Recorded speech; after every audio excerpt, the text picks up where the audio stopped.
வணக்கம். இன்றைக்கி நம்ம வாழைப்பழத்தில் எப்படி குழிப்பணியாரம் செய்யலான்றதை பார்க்கலாம். அதுக்கு என்னென்ன பொருட்கள் தேவைன்றதும் இந்த வீடியோவில் முழுசாக பார்த்துக்கலாம் வாங்க.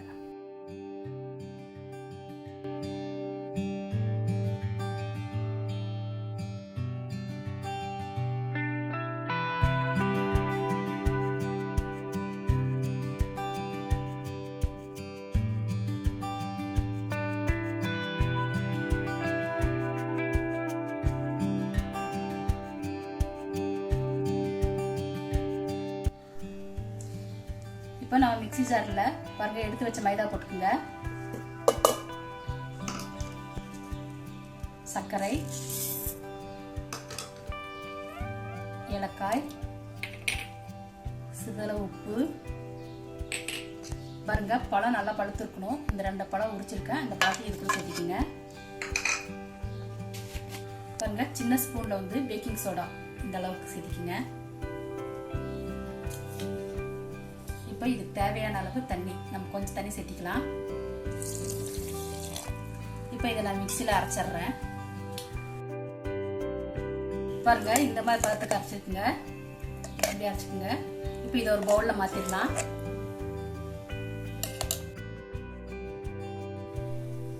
கொஞ்சம் ஆயில் விட்டுக்குங்க, 1 ஸ்பூன் ஆயில்.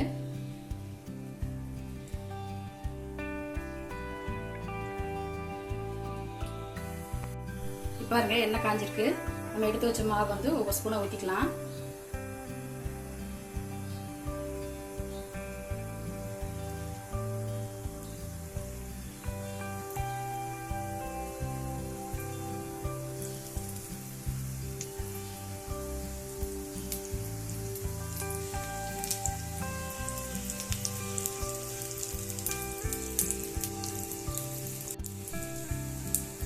அடுப்பு எப்பவுமே சிம்ல வச்சுக்கோங்க.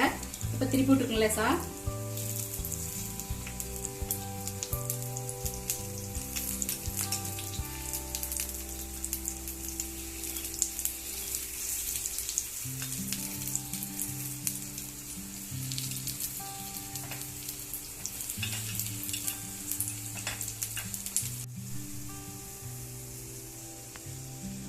பாருங்க நம்ம ஊத்துன பணியாரம் நல்லா வெந்துருச்சு. இப்போ எடுத்துக்கலாம்.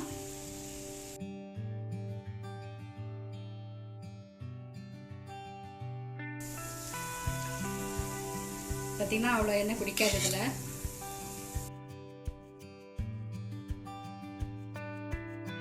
பாருங்க எவ்வளோ சாஃப்டாக வந்திருக்கு.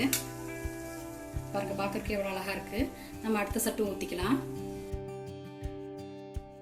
பாருங்கள் நம்ம ஈவினிங் நேரத்தில் ஒரு ஸ்நாக்ஸ் வேணும்னா பழம் இருந்தால் போதும், உடனே ஒரு குழிப்பணியாரம் செஞ்சிடலாம். இந்த ரெசிபி நீங்களும் உங்கள் வீட்டில் செஞ்சு பாருங்கள்.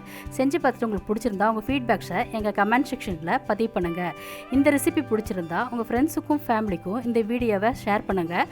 மறக்காமல் லைக் பண்ணுங்கள். அடுத்த ரெசிபி வரை நன்றி, வணக்கம்.